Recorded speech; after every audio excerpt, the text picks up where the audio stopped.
ఓం శ్రీమాత్రే నమః. అందరికీ నమస్కారం. శరన్నవరాత్రులలో మొదటి రోజు శ్రీ బాలా త్రిపుర సుందరీదేవి రూపంలో అమ్మవారు దర్శనమిస్తారు. అసలు ఈ బాలా త్రిపుర సుందరీదేవి ఎవరు? ఆమె కథ ఏమిటి? అమ్మవారు బాలా త్రిపుర సుందరీదేవి రూపంలో ఎందుకు అవతరించారు? మనం ఈ వీడియోలో తెలుసుకుందాం. వీడియో ఎక్కడా స్కిప్ చేయకుండా చివరి వరకు చూడండి. అలాగే వీడియోకి ఒక లైక్ చేసి మన ఛానల్ను సబ్స్క్రైబ్ చేసుకోండి. బాలా త్రిపుర సుందరీదేవి అంటే త్రిపురుని భార్య, అంటే ఈశ్వరుని భార్య అయిన గౌరీదేవి అని అర్థం. మనస్సు, బుద్ధి, చిత్తం ఈ దేవి ఆధీనంలో ఉంటాయి. అభయహస్త ముద్రతో అక్షరమాల ధరించిన ఈ దేవిని ఆరాధిస్తే మానసిక బాధలు తొలగిపోతాయి. ఈరోజు 2 నుండి 5 సంవత్సరాల బాలికలను అమ్మవారి స్వరూపంలా భావించి కొత్త బట్టలు పెడతారు. అమ్మవారికి గులాబీ రంగు చీర కట్టి పాయసం, కట్టి పొంగలి, బెల్లపు పరమాన్నం నైవేద్యంగా పెడతారు. శ్రీ బాలా మంత్రం సమస్త దేవి మంత్రాలలోకి ప్రాముఖ్యమైనది. శ్రీ విద్యోపాసులకు మొట్టమొదటిగా బాలా మంత్రాన్ని ఉపదేశిస్తారు. మహాత్రిపుర సుందరీదేవి కొలువైన పవిత్రమైన శ్రీచక్రంలోని త్రిపురాంతకంలో మొదటి దేవత శ్రీ బాలా త్రిపుర సుందరీదేవి. షోడశ విద్యకు ఈ దేవత అధిష్టాన దేవత కాబట్టి ఉపాసకులు త్రిపుర సుందరీదేవి అనుగ్రహం కోసం బాలా అర్చన చేస్తారు. బాలాదేవి అనుగ్రహం పొందితే మహాత్రిపుర సుందరీదేవి ఆశీస్సులు కూడా లభిస్తాయి. బాలా త్రిపుర సుందరీదేవి గురించి బ్రహ్మాండ పురాణాలలో లలితా సహస్రనామంలో కూడా మనకు కనిపిస్తుంది. బండాసురుడు అనే రాక్షసుడు దేవతలను, మునులను, మానవులను హింసించేవాడు. 3 లోకాలలోనూ విధ్వంసం సృష్టించడం ప్రారంభించాడు. దేవత రాజైన ఇంద్రుని రాజ్యాన్ని పోలిన రాజ్యాన్ని బండాసురుడు సృష్టించి దానిని పాలించడం ప్రారంభించాడు. అంతేకాదు, బండాసురుడు తన పుత్రులతో కలిసి స్వర్గలోకంపై దాడి చేసి దేవతల రాజైన ఇంద్రుడిని, స్వర్గాన్ని స్వాధీనం చేసుకున్నాడు. భయపడ్డ ఇంద్రాది దేవతలు విష్ణుమూర్తి దగ్గరకు వెళ్ళి ఈ సమస్యకు పరిష్కారం అడిగారు. అప్పుడు విష్ణుమూర్తి ఒక మహాశక్తి వల్ల తప్ప బండాసురుడు మరణించడని విష్ణువు చెప్పాడు. అప్పుడు దేవతలు పరాశక్తిని పరిపరి విధాలుగా ప్రార్థించడం, పూజించడం ప్రారంభించాడు. పరాశక్తి త్రిపుర సుందరీదేవి రూపంలో కనిపించింది. బండాసురుడిని సంహరిస్తానని దేవతలకు అభయమిచ్చింది. బండాసురుని సంహరించడానికి బయలుదేరగా ఇరువైపులా వారాహీదేవి, శ్యామలాదేవి అనుసరించారు. పరిచారకులుగా తల్లి వెంట నిలిచారు. శక్తి సైన్యంతో తన మీదకు యుద్ధానికి వస్తున్న అమ్మను చూసి బండాసురుడు తన భయంకరమైన సేనవాహినిని ఆమెపైకి పంపాడు. అప్పుడు దేవి కూడా సేనను పంపింది. దేవి సేనలు బండాసురుడి సేనలను నాశనం చేశాయి. అప్పుడు బండాసురుడు తన 30 మంది పుత్రులను పిలిపించాడు. వారు యుద్ధంలో చాలా నైపుణ్యం కలవారు, తండ్రితో సమానంగా శక్తి కలవారు. వారిని ప్రసన్న దృష్టితో చూస్తూ బండాసురుడు ఇలా అన్నాడు: ఓ కుమారులారా, మీతో సమానంగా ఎవరు ఉన్నారు? మీ శక్తితో నేను ఈ ప్రపంచాన్నే జయించగలను. అగ్ని యుద్ధంలో కోపోతృప్తులైన మీరు ఇంద్రుణ్ణి, యముణ్ణి, వరుణుణ్ణి జుట్టు పట్టుకు లాగారు. సకల హస్తశస్త్రాలు మీకు బాగా తెలుసు. మీరు బ్రతికుండగా ఇప్పుడు కులనాశనం సంభవించింది.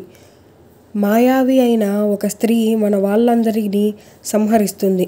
ఇప్పుడు మీరు ఆమెను సజీవంగా దండించి తీసుకురండి అని చెప్పి యుద్ధానికి పంపాడు. 200 అక్షోకాల సైన్యాన్ని కూడా వారికి తోడుగా పంపాడు. ఆ సమయంలో ముమర్తుల లలితాదేవి కూతురు అయిన బాలాదేవి తన సమీపంలో ఉంది. ఆమె నిత్యఛాయ స్వరూపిణి. ఆమె సర్వకాలాల్లోనూ 9 సంవత్సరాల బాలగానే ఉంటుంది. ఆమె సమస్త విద్యకు నిలయం. ఆమె శరీర కాంతి బాల సూర్యునిలాగా అరుణారుణంగా ఉంటుంది. శక్తి దేవతలకు ఈమె పూజ్యరాలు. బండాసురుని కుమారులు యుద్ధరంగంలోనికి ప్రవేశించడం తెలుసుకొని వాళ్లకు బాగా కోపం వచ్చింది. ఆ వచ్చిన బండపుత్రులతో యుద్ధం చేయాలనుకుంది. అంతే, మహారాజ్ఞి లలితకు విన్నపించింది. అమ్మా, బండకుమారులు యుద్ధం చేయడానికి వస్తున్నారు. నాకు వారితో యుద్ధం చేయాలని ఉంది. కానీ నేను బాలను గనుక నిత్య మాటల యందు ప్రీతి ఉంటుంది. కానీ నాకు యుద్ధ క్రీడల యందు కూడా ప్రీతి కలిగించు. నేను యుద్ధం చేస్తాను. వారితో యుద్ధం చేయడానికి అనుమతించమని వేడుకుంది. దీంతో బాల చేసిన విజ్ఞాపనకు లలితాదేవి తన కుమార్తెతో ఇలా అంది. అమ్మా, నువ్వు 9 సంవత్సరాల బాలవు. పైగా ఇప్పుడిప్పుడే ఆయుధ క్రీడ నేర్చుకుంటున్నావు. నాకు ఏకైక పుత్రికవు. నువ్వు లేకపోతే నాకు ఊపిరాడదు. నువ్వు నా ప్రాణం. అమ్మా, యుద్ధం జోలికి వెళ్ళకు. యుద్ధం చేసేందుకు అనేక మంది ఉన్నారు. శక్తులు ఉన్నారు. నీకు ఎందుకు యుద్ధం జోలికి వెళ్ళకు అని లలితాదేవి ఎంత చెప్పినా బాలాదేవి వినదు. యుద్ధం చేసేందుకు వేడుకుంటుంది. బాల యొక్క ఉత్సాహం చూసిన లలితాదేవి కుమార్తెను గట్టిగా హత్తుకొని అనుమతించారు. బండవుల కుమారులైన 30 మందిని సంహరించడానికి వెళ్ళిన బాలాదేవిని చూసి ముచ్చటేసింది ఆ జగన్మాత అయిన లలితాదేవికి.